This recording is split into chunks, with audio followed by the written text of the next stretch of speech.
much. Did violent video games play a part in the Newtown Elementary School massacre? Lisa's here with more on that. And Lisa, this isn't the first time that question has been asked. No, it's definitely bringing the whole video game and violence debate back to the forefront. There have been numerous reports out there that the shooter was an avid gamer. I even read one report that he sat in a windowless room for hours playing violent video games like Call of Duty.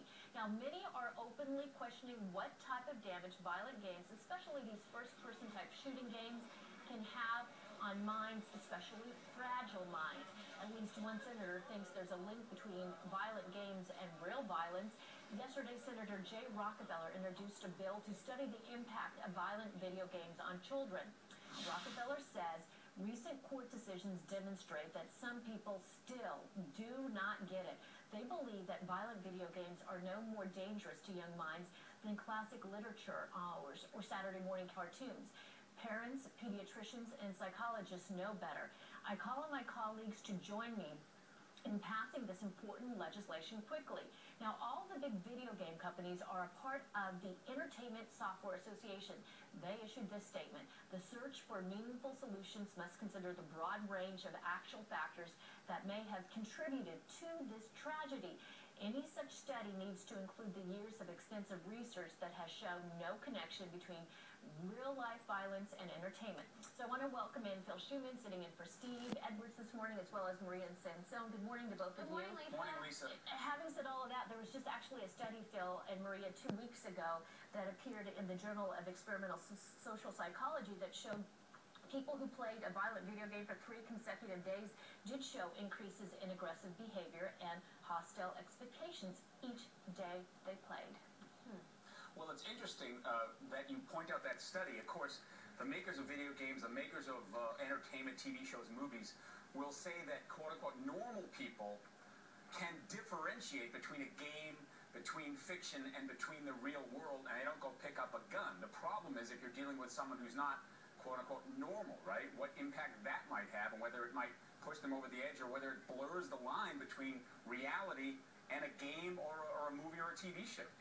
And exactly, as Senator Lieberman said on Tuesday, that these video games, and if you are a parent, any type of video game, you know your children get into this hypnotic state. I mean, I have it even with my nearly 8-year-old kids with, simple games.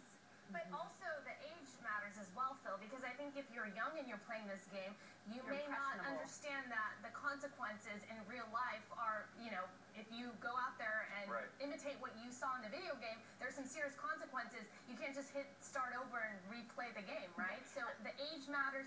And also, no question, I think, regardless of the age, you do get desensitized when you're exposed to violence. Now, just earlier, or last year actually, the Supreme Court overturned California's ban on the sale of these violent video games to minors. So speaking of the whole age issue, saying that it was basically a protected form of speech, and Justice Scalia said they do not prove that violent video games cause minors to act aggressively, but again, then you have other research that shows that it does. Now, gamers are also taking the initiative to honor the victims, asking for a ceasefire from anyone who plays shooting games online starting at midnight tonight through midnight tomorrow night.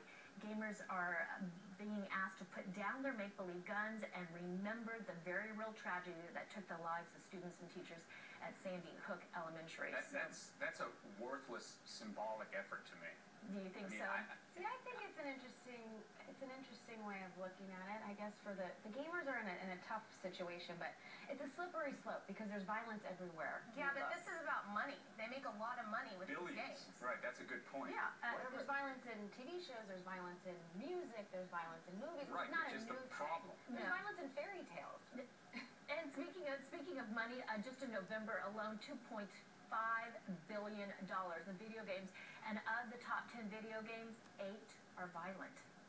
Well, didn't Jamie Foxx come out publicly after the shooting, who's the star of Django, which they canceled the premiere of, to say that studios and entertainment executives, gamers that manufacture games, bear some responsibility? Yes. And there wasn't much backlash after that, was there? No, there wasn't. It was interesting that he came out and said that. But he makes millions of dollars to do so. So we'll see if he gets offered his next role, put his money where his mouth is. Well, at least the senator proposed a study. It's going to take years, but it'll be good to have some scientific data. Yeah, and it's not the first time after Columbine. Remember the 2 shooters there played that game Doom, and we saw a lot of the same discussion and a lot of the same efforts back then as well. Well, it sounds like common sense to me, Lisa. Okay, you guys. All right, Have a thanks. great Thursday.